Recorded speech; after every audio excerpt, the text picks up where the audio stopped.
del profesor Bernard Lavalle, intervención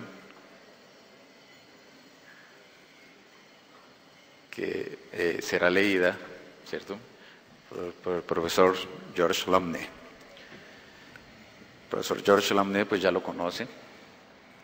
Yo hablaré pues un poco sobre el profesor Bernard Lavalle, pues quién era o quién es. ¿Ya? ¿Estás de acuerdo? Es que no. Para nombrar un poco al profesor Lavalle. ¿Quién es él? Sí. Sí, okay. El profesor Lavalle es profesor de la Universidad de París. Se desempeña en el área esencialmente de hispanismo. Tiene pues una vasta productividad bibliográfica en torno a la investigación en el tema señalado. En su vasta producción en general, tiene algunos textos de reciente publicación, entre los cuales están Los intelectuales de la época colonial, entre la subordinación y el poder del discurso, publicado en 2008. También otro texto muy importante, que es el de Francisco Pizarro, Biografía de una conquista, publicado en 2005, y otros de esta misma naturaleza. A continuación, escucharemos pues al profesor sobre la intervención que nos a bien tuvo hacernos llegar el profesor Lavalle. Profesor, adelante. Muchas gracias. Por razones superiores, el profesor Lavalle no ha podido venir a Bogotá y me encargó leer su ponencia. Agregaré solamente a la presentación que se acaba de hacer sobre Bernard Lavalle, que empezó sus estudios históricos estudiando al fenómeno del criollismo en el virreinato del Perú, y que su último libro, como cerrando un círculo, fue sobre las casas. Y precisamente son dos temas que vamos a encontrar entrecruzados en la ponencia que nos mandó, y que está titulada sobre indios y criollos, creación e imposición de identidades subalternas en un contexto colonial. La irrupción hispana en el Nuevo Mundo significó, en cuanto a identidades, un trastorno total de lo que hasta entonces había vivido la realidad americana. Si bien la conquista, de manera espontánea y pragmática, impuso de hecho en la práctica un tipo de relaciones entre vencedores y vencidos, una de las grandes cuestiones que durante buena parte del siglo XVI estuvo en el centro de la reflexión española sobre las entonces llamadas Indias Occidentales, fue precisamente la de la situación respectiva y relativa, por una parte, de los vencedores ibéricos y por otra, de las diversas poblaciones encontradas al otro lado del océano, en lo que se refería a la naturaleza de estas, a las posibilidades de su recepción del mensaje evangélico, a su espacio y lugar en la nueva sociedad que se estaba plasmando y a lo que entonces se podría exigir de ellas, tomando en cuenta los principios que se barajaban en los medios de gobierno en España, pero también las exigencias evidentes de la relación de dependencia que en adelante iba a unir a ambas márgenes del Atlántico. Eso es una frase muy proustiana, ¿eh? El primer punto de la ponencia de Bernard Lavalle se titula Las trampas de la alteridad manipulada. Desde fecha muy temprana, o sea, desde las leyes de Burgos de 1512 y desde los primeros tratados de Matías de Paz en lo teológico o de López de Palacios Rubios en el campo del derecho, ya estaba bien claro que las normas a seguir en el tratamiento de las gentes de Allende los Mares dependían de quienes éstas eran realmente, de sus aptitudes y limitaciones. Ese problema volvería a tomar una importancia central y fundamental en los debates que opusieron a Bartolomé de las Casas y Juan Ginés de Sepúlveda, y se concretaron en particular en la famosa controversia de Valladolid de 1550-51. Los argumentos opuestos por ambos contrincantes giraron entonces alrededor de la definición de la naturaleza de los indios, de la que todo dependía, partiendo cada uno, pero de manera radicalmente opuesta, de la enseñanza aristotélica. Para Sepúlveda, los múltiples efectos negativos del entorno americano habían impactado desfavorablemente a esos naturales y habían llegado a modificar negativamente su naturaleza, lo cual permitía considerarlos, según las normas del Stagirita, como siervos a natura. Al revés, partiendo de una sentida y detallada exaltación del mundo americano, de ahí el hecho de que su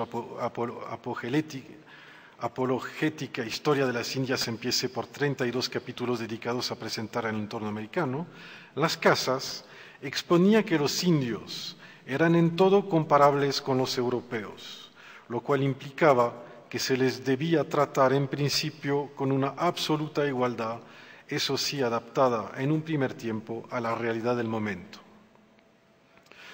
La situación colonial exigía, pues, una definición de ese otro recién descubierto, una identificación de ese ser con el que los españoles pretendían construir la nueva realidad indiana. Ese proceso de definición comenzó por la taxonomía. Se impuso al otro americano un nuevo nombre que supuestamente bastaría para identificarlo: indio. Rápidamente, la sociedad, cada vez más compleja, exigió que también se precisara y diversificara esa taxonomía colonial. De ahí la aparición de términos como mestizos, zambos, etc., fue tan en boga en Nueva España, Quito o Lima. De hecho, esto iba a tener como consecuencia la creación de equivalentes a verdaderos gentilicios, elementos, como se sabe, fundamentales de las identidades colectivas. Esa nueva taxonomía también funcionó a nivel regional, cuando, por razones de eficacia colonial, la administración española, paralelamente a la reestructuración del espacio que controlaba, reorganizó, según su lógica de poder, las denominaciones de las diferentes etnias indígenas, modificando las tradicionales, creando o anulando otras. Ese proceso fue particularmente sensible en las zonas marginales, que por su ubicación habían escapado de los intentos aglutinantes precolombinos, por lo menos tales como los habían imaginado los españoles. Bernard Lavalle añade que remite para eso, por ejemplo, a los trabajos de Christophe Giudicelli sobre los tepehuanes del noroeste mexicano o la zona Diaguito-Calchaquí en los Andes argentinos.